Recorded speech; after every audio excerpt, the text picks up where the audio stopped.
Please just go and take the money. The matter is there.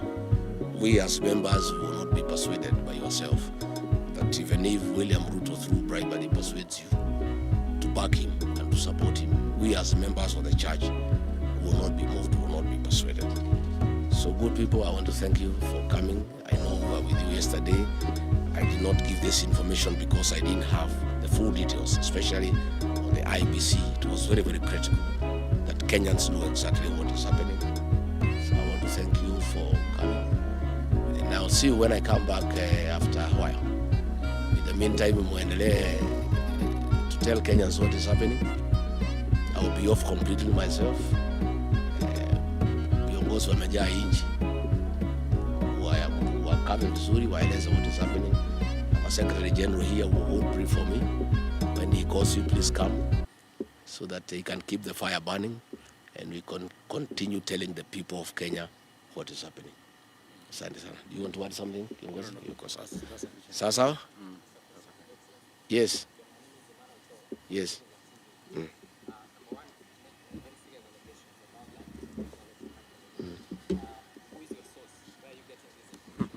IBC, inside IBC. You know what is happening? Manoto. And you have noticed, Kenyans are very patriotic. That is why Rikichi has a lot of information. And Kenyans have come to trust me. You know, previously, leaders in the opposition will be given privileged information of a confidential nature. And they use it to trade with the government to get money and other favors. Rikichi is a patriot. Any information given by the people of Kenya, I give it to the public, and it has helped to a great extent to stem some of these excesses. This information has been given to me by officials within IBC. This tender was tailor-made. The specifics were made in a way, the specs, that nobody else can win this tender other than this South Korean. And you'll see.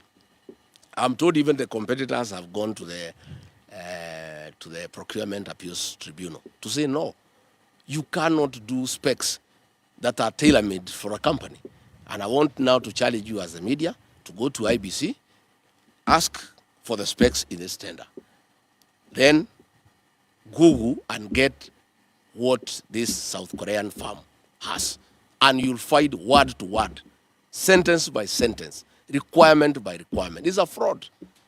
And I want to thank IBC officials who have looked for me, great patriots of this country, who don't want anybody to mess with this country. And they are saying it is not possible to have a new system within the remaining time of 11 months. When do you do digital migration?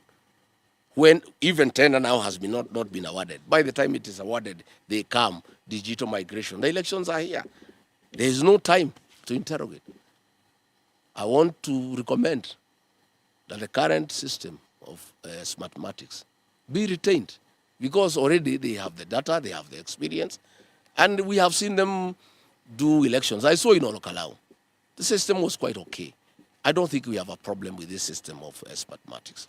But it is not possible to have a new system to manage our elections between now and the election, 11 months. Because they will have to migrate the data from Smartmatics to the new company. Why do we have to get data from a company that is already in the country and give it to a new entrant? What is the gain?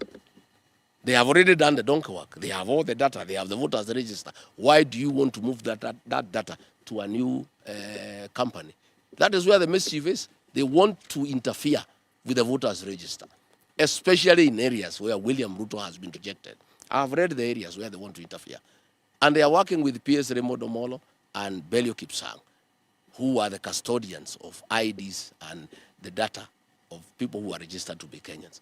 And that is where there is mischief, and will not agree. And I want to thank the IBC officials who brought this matter to my attention.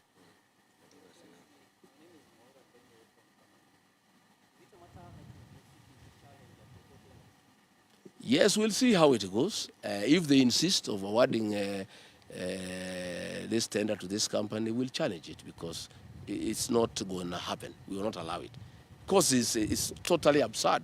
And you can see the intention. It is clear that it is, and this is a company that has failed in every country they have been.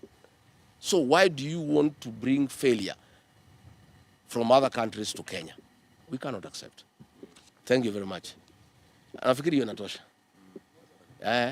Ndio. Yes.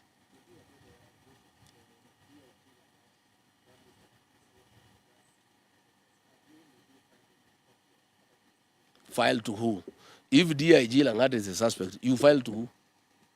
You can only talk to the Kenyan public. Utashitaki DIG Lang'at kwa nani? Yeye hata ndio mkubwa ya Kaja. Kaja is the IG, but he takes orders from Lang'at. Where will you report Lang'at? You know what happened in Central Police Station, where somebody is in court after he gave instructions. Nothing was done to him, alirudishwa kwa ofisi. So sisi kazi yetu ni kushtaki hao kwa raia. Lakini next year tutapeleka hao kotini. Lakini for now we report them to the Kenyan people. Asanteni sana, thank you very much. Asante. Natosha hiyo.